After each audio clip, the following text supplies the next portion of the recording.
Ang kwentong ito ay hangong sa totoong buhay. Karanasan ito ni Lolo Along. Taong 1990, Talugtog, Nueva Ecija.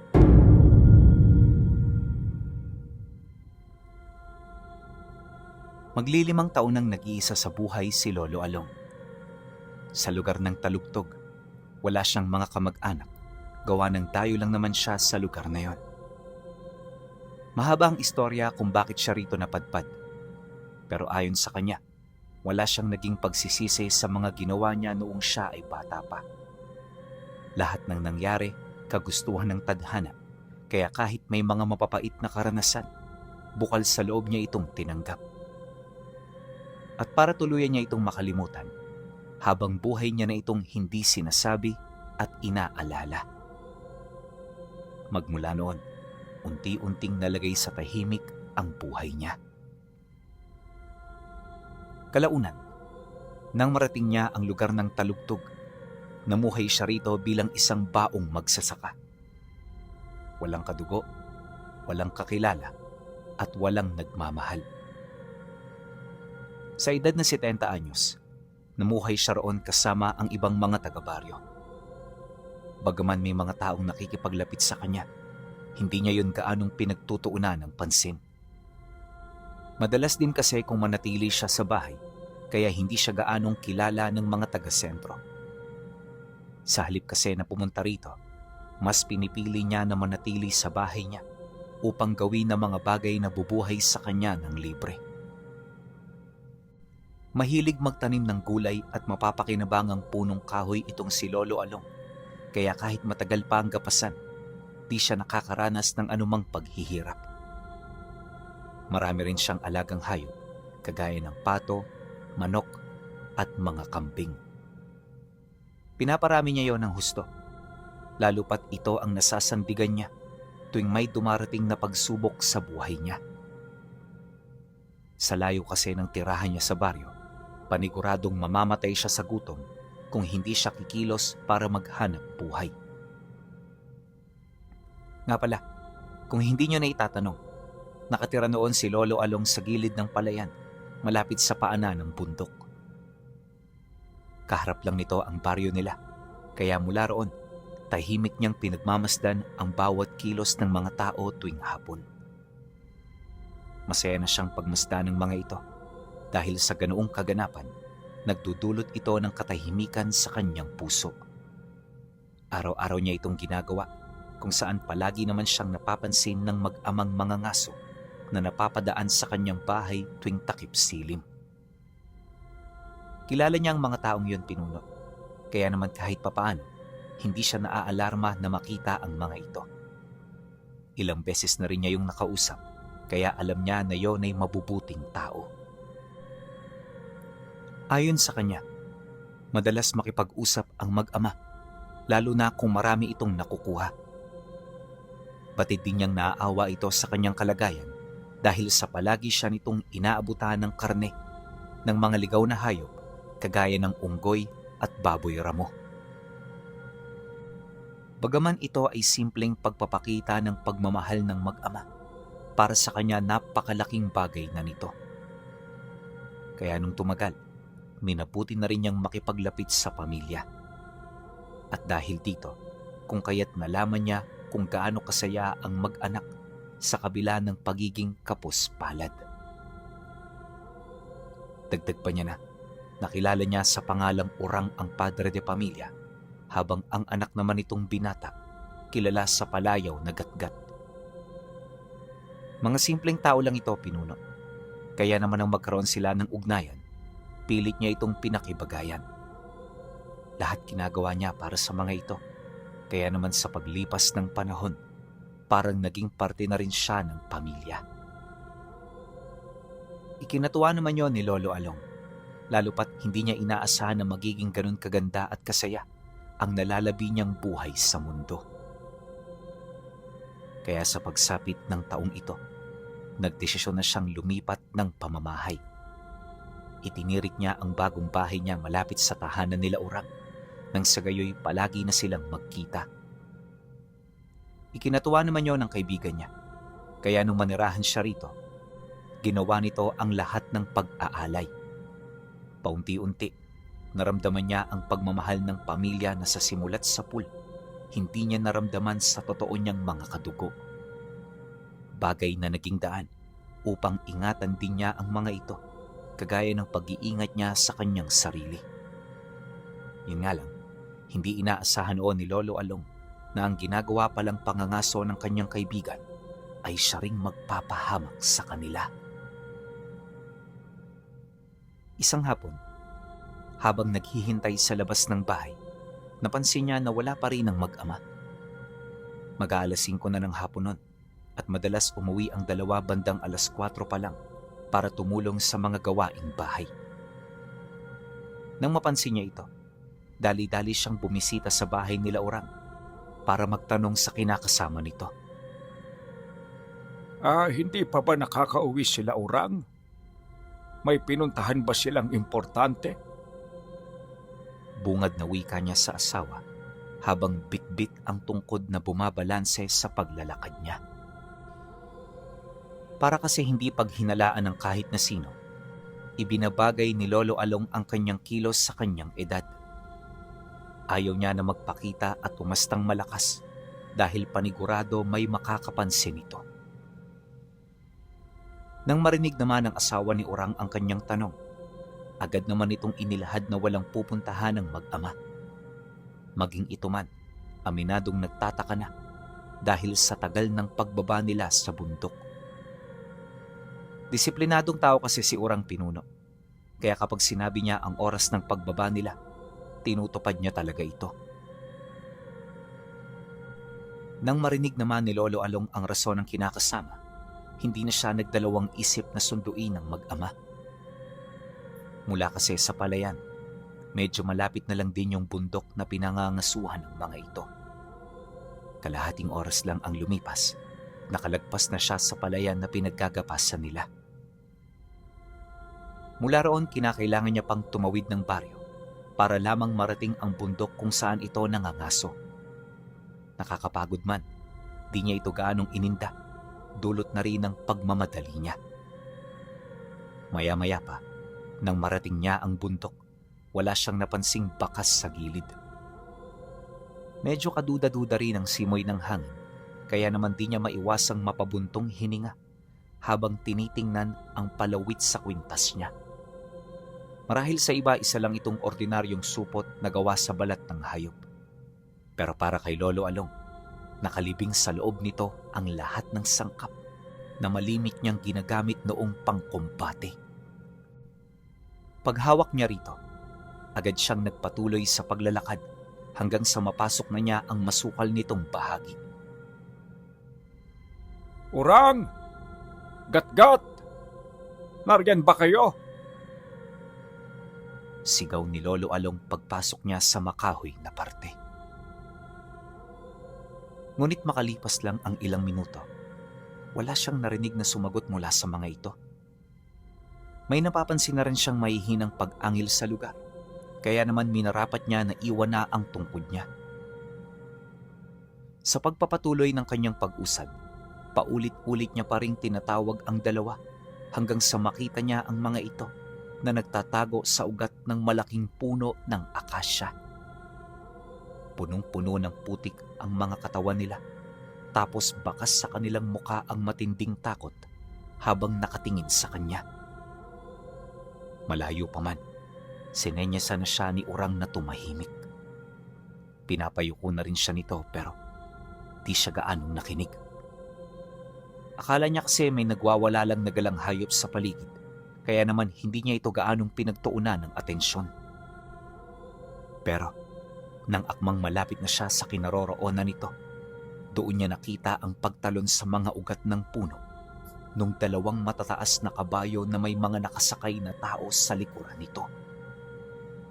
Yun nga lang, ang mga taong nakasakay sa mga nilalang ay pawang hindi mga pangkaraniwan.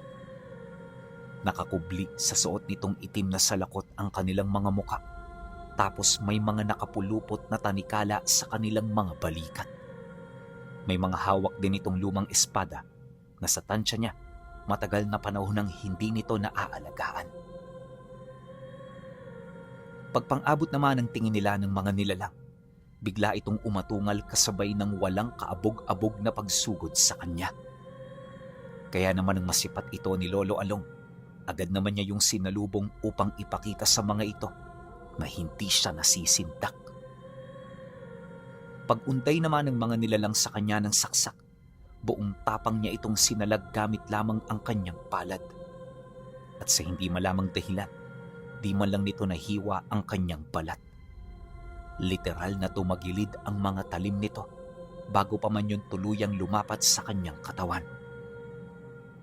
Nang mapansin naman ito ng mga nilalang, pilit pa rin yung nakipaglaban.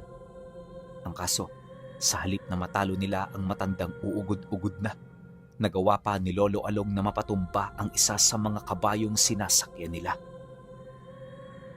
Dahil dito, kung kaya't napilitang dumistansya ang mga nilalang sa kanyang kinaroroonan.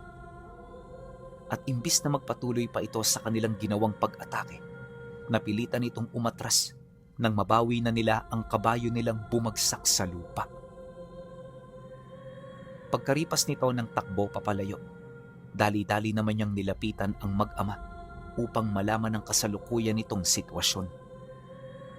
Nang marinig naman niyang wala itong tinamong pinsala, agad niya itong isinama papalabas sa lugar na yon.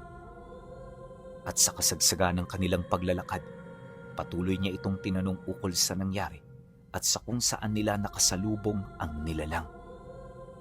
Dagdag pa niya na, hindi malimit magpakita sa gubat ang mga ganoong uri ng engkanto, maliban na lamang kung nagagambala na ito ng husto. Pagkarinig naman ni Orang sa kanyang sinabi, takang-taka naman itong napasagot ng, "Bakit Manoy Along? Kilala mo ba kung ano ang mga nilalang na yon? Tsaka, paano nyo sila nalalabanan? Bakit sila natatakot sa inyo?" Mahabang istorya, Orang. Sa ngayon, magpasalamat na lang kayo dahil naabutan ko kayo bago pa kayo mapatay ng mga ito.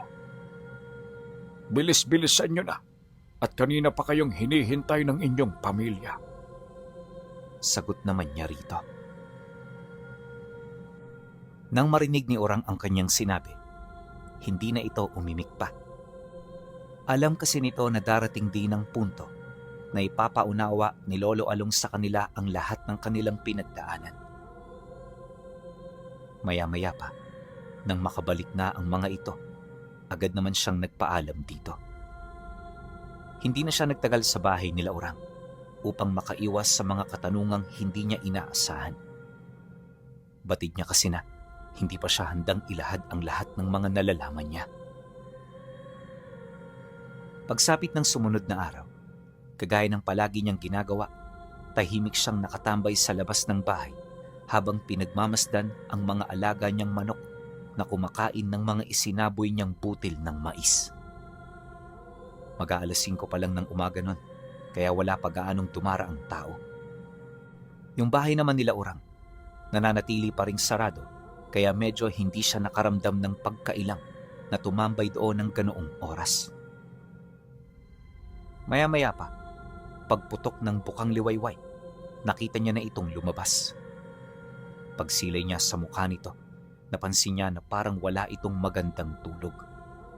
Medyo matamlay din ang pangangatawan nito, kaya naman hindi niya gaanong pinagmasdan. Ilang minuto pa ang lumipas, nang mapansin siya ni Orang, nagkusa itong lumapit sa kanya. Tahimik itong umupo sa kanyang tabi, na parabang naghihintay ito ng mga bagay na sasabihin niya. Dahil dito, kung kaya't hindi na niya naiwasang mapabuntong hininga habang nagwiwi ka ng, Alam mo, Orang, hindi biro ang nakasagupa ninyo kahapon. Kung nataong hindi ko kayo sinundan, baka wala na kayo ngayon dito. Sana lang magsilbi itong aral sa inyo. Tigil-tigilan nyo na ang pangangaso. Oo, madaling makapamuhay dyan.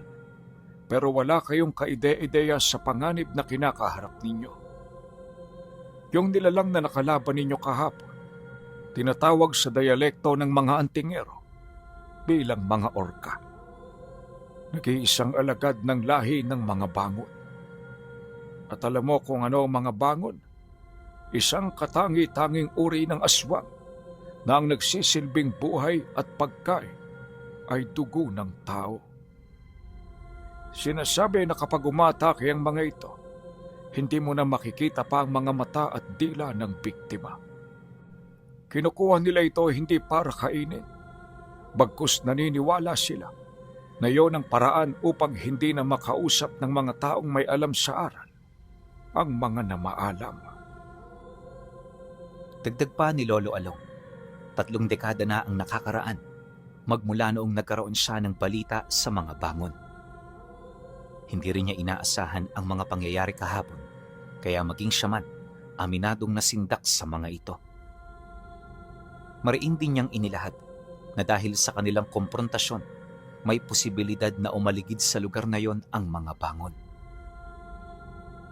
Sa pagpapatuloy ng kanilang pag-uusap, dito niya inilahad ang katangian ng mga ito. Ayon sa kanya, ang mga bangon ay malayo sa mga ordinaryong aswang dahil wala itong ikalawang anyo. Normal ang wangis nito kagaya ng tao, pero nagkakatalo lang pagdating sa kanilang mga alaga at gabay. Kilala ang mga bangon bilang mga matatalinong aswang, kaya naman lahat sila nagtataglay ng iba't ibang pamamaraan. Pantas din sila sa paggamit ng mga mutya ng kaliwa, maging ng mga agimat na nilaso nila habang ito ay nasa ilalim ng pangangalaga ng mga antingero. Pero sa lahat ng taglay na abilidad nito, iisang abilidad ang likas na nakakapangilabot sa lahat. At ito ay ang kakayahan ng pagtawag sa mga alipin nilang demonyo. Sa sandali na tinawag nila ito, sapilitan itong magkakaroon ng anyo sa ating mundo. Pwedeng gawa sa kahoy ang kanilang wangis, mga bato, at kung ano-ano pang elemento. Likas na mabangis ang mga nilalang na yan at walang kamatayan. Maliban na lang kung mauunahan mong mapaslang ang mga bangon bago ka pa malagay sa mapanganib na sitwasyon. Mariin din niyang inilahad na hindi basta-basta ang mga alaga nito dahil sa pagtataglay nito ng iba't ibang uri ng kakayahan na may kaugnayan sa mga mutyang alam nating umiiral sa mundo. Ang mga abilidad na yon ang nagsisilbi nilang pangunahing sandata kung saan sa paglipas ng mga siglo, walang awang nagpahirap sa mga antingero na naghahangad ng pagkalipol ng lahi nila. Dagdag isipin din para sa kanila ang pagkakaroon ng mahabang buhay ng mga bangon. Kadalasan ng isang nilalang umaabot ng 300 taon bago ito maghanap ng kanyang tagapaghalili. Sa mga ganoong edad, hindi na ito maloloko ni matatalo ng kung sino-sino.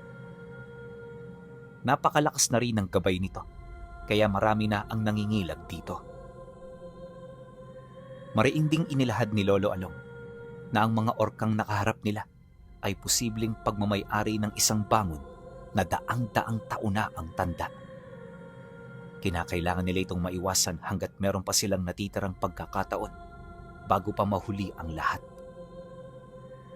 Dagdag pa ni Lolo Along na para makasiguro sila, hihingi na rin ito ng tulong sa mga kaibigan nitong antingero at albularyo.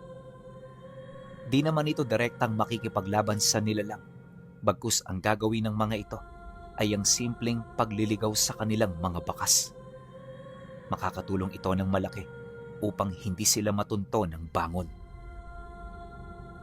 Nang marinig naman ni Orang ang kanyang sinabi, napatangulang naman ito habang patuloy na nakikinig. Di man kapani-paniwala ang mga sinasabi niya, kumbinsido ito na lahat ng kwentong naririnig niya ay pawang totoo. Ilang minuto pa ang lumipas, nang wala na silang pag-uusapan, minabuti na nito na umuwi. Dumaan ng ilang oras, bumalik ito sa tahanan niya upang tulungan siya sa paghahanap ng mga albularyong makakatulong sa kanila. Isang buong araw din nila itong ginawa kung saan mangilang-ilang antingero lang ang kumagat sa kanilang pakiusap. Malimit kasi sa mga taong nalalapitan nila aminadong wala pag-aanong kaalaman pagdating sa mga bangon. Ayaw din itong kumalaban ng ganoong uri ng nilalang dahil alam nila na ang sasalubong sa kanila rito ay tiyak na kamatayan.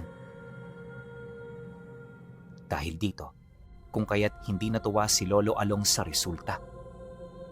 Alam kasi nito na limitado lang ang panahon na meron sila, kaya hanggat maaari, kinakailangan na nilang makakalap ng sapat na tauhan. Ang kaso lang, pagkaraan ng 2 araw, mas lalo pa silang nahihirapan. Bagay na naging daan upang mag-isip siya ng paraan kung papaano maililigaw ang nilalang. May mga alam naman kasi noong pamamaraan si Lolo Along. Ang problema, hindi ito madaling gawin. Kaya naman lumipas ang 1 linggo, purong kabiguan lang ang natatanggap niya. Unti-unti na rin siyang sumuko hanggang sa halip na magmatigas pa, nagpasya siyang kumprontahin ng kaibigan niya upang maipagtapat ang kanyang mga binabalak. Pagsapit ng hapon ng linggo, natao namang bumisita ito. Pagpasok nito sa loob ng kanyang bahay, agad naman niyang inabisuhan ang kanyang mga kasama na lumabas na muna. Pribado ang pag-uusapan nila, kaya ang gusto niya silang 2 lang ang makarinig ng tungkol dito.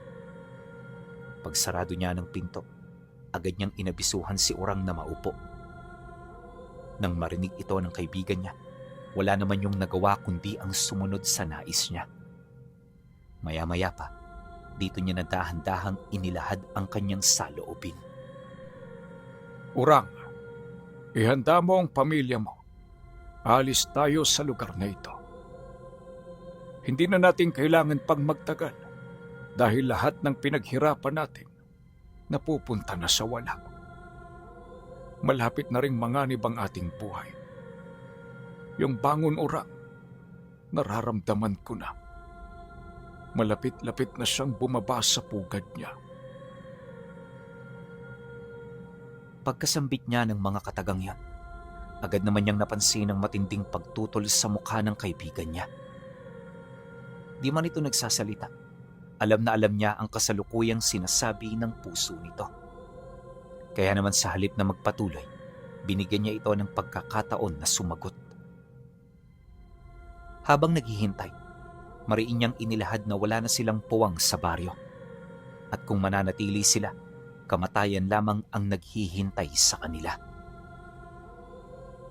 Maya-maya pa, nang magkaroon na ng lakas ng loob si Urang na magsalita, buong tapang naman itong sumagot sa kanya ng, "Mukhang malabong mangyari ang nais nyo, Manoy Along. Alam nyo kasi, dito na ako lumaki sa lupang ito. At lahat ng pag-aari namin, minana ko pa sa aking mga magulang. Nandirito rin ang aking mga kadugo, kaya hindi ko sila basta-bastang maiiwan. Hindi naman ho sa nagdududa ako sa inyo, pero papaano kung mali ang hinalaan ninyo? Malay nyo, nagbago na ang mga bangon." Walang bangon ang nagbabago, Urang. Lahat yan mamamatay tao at halangang mga kaluluwa. Kung yan ang gusto mo, hinding-hindi kita pipigilan. Pero kapag dumating ang puntong kailangan mo na ng tulong ko, hindi na rin kita matutulungan. Nasa sayo ang desisyon. Sayo nakasalalay ang buhay ng iyong pamilya. Kaya mo ba silang ipagpalit sa isang hamak na lupain lang? Kahit anong sabihin ni Lolo Along, hindi niya pa rin napagbago ang isipan nito. Kaya naman pag-alis niya ng bahay, siya na mismong humingi ng tawad sa mga albularyong na istorbo niya. Nang marinig naman ng mga ito ang salaysay niya, di naman na yon nagsalita pa. Wala rin itong naging pagtutol sa kanyang desisyon dahil alam ng mga ito kung ano ang kanyang karga at kung ano ang kanyang posisyon. Pagkatapos ng araw na yon, nagligpit na siya ng gamit. Maliit na gamit lang ang kanyang dinala para hindi na siya mahirapan pa. Karamihan din sa mga alaga niya, ipinamigay na niya gawa ng hindi naman niya ito madadala lahat. Pag alis niya ng baryo, tahimik siyang gumawa ng matutuluyan, di kalayuan sa palayan. Kung hindi niyo kasi naitatanong, meron pa siya roong tinatambayan na napupuntahan lang niya kapag panahon na kailangan niyang makisaka. Angkop na angkop tirahan ito, kaya naman dito niya minarapat na manuluyan pansamantala. Batid niya na hindi ito matutunto ng bangon, kaya panatag siya ritong namalagi. Mabuti na lang may maliit doong kubo na pwede niyang matuluyan sa gabi. Yon ang nagsilbi niyang tahanan hanggat hindi pa nananalasa ang nilalang na kanyang hinihintay.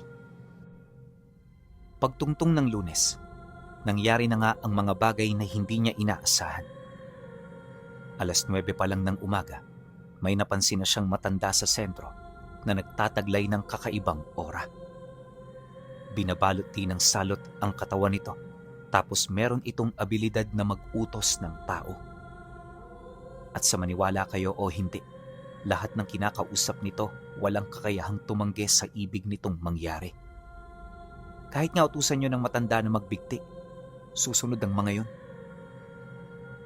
Dahil sa ganoong pangyayari, dahan-dahan naman siyang lumapit sa baryo. Nais niya kasing makita ng malapitan ng bangon nang sa gayoy magkaroon siya ng ideya rito. Sa kanyang pagmamasid, dito niya nalaman na dumaan ito sa mga tahanan ng mga antingerong nagtangkang tumulong sa kanila. Pagpasok nito sa bahay, hindi niya nakitang lumabas ang mga antingero, ganun din ang mga kamag-anak nito. Pagtungtong ng hapon, nalinis na ng bangon ang lahat ng bahay ng mga taong nangahas na manligaw sa kanya. At nung maisakatuparan na niya ito, dahan-dahan na itong tumungo sa bahay kung saan naroon ang pamilya ni Urang. Nung masipat niya ang kilos ng matanda, nagdulot ito sa kanya ng matinding pag-aalala. Kahit papaano nababahala siya sa posibleng gagawin ng mga ito, kung kaya't hindi niya maipagkakaila na sumagi sa isipan niya na tulungan ng pamilya. Ang kaso lang, mas nanaig pa rin ang takot sa kanyang katawan, kaya hindi na siya nangahas pa. Duwag na akong duwag, pero alam ni Lolo Along na isang kamangmangan ang makipaglaban sa nilalang na alam mong hindi mo kayang talunin. Tsaka isa pa, di naman siya nagkulang. Sadyang hindi lang siya pinaniwalaan. Hindi nagtagal, habang dahan-dahang lumulubog ang araw, narating na nga ng bangon ang kinaroroonan ng bahay nito. At sa hindi malamang dahilan, matyaga pa itong naghintay sa labas ng bahay hanggang sa paglubog ng araw. Nang tuluyan ng tumalikod ang liwanag sa kalupaan, agad na nagkaroon ng wangis ang orkang kanina pa palang nakabuntot sa matanda. Pagatungal nito, agad namang napahinto sa pagtatrabaho ang pamilya ni Urang. Dala ng kuryosidad, dali-dali itong lumabas para matingnan ang kasalukuyang nangyayari. Ngunit nang masipat nito ang matanda, hindi na rin yon nakatagal pa sa labas ng bahay nila. Pagsarado nito ng pinto, tsaka naman umusad ang bangon, kasama ang alipin niya.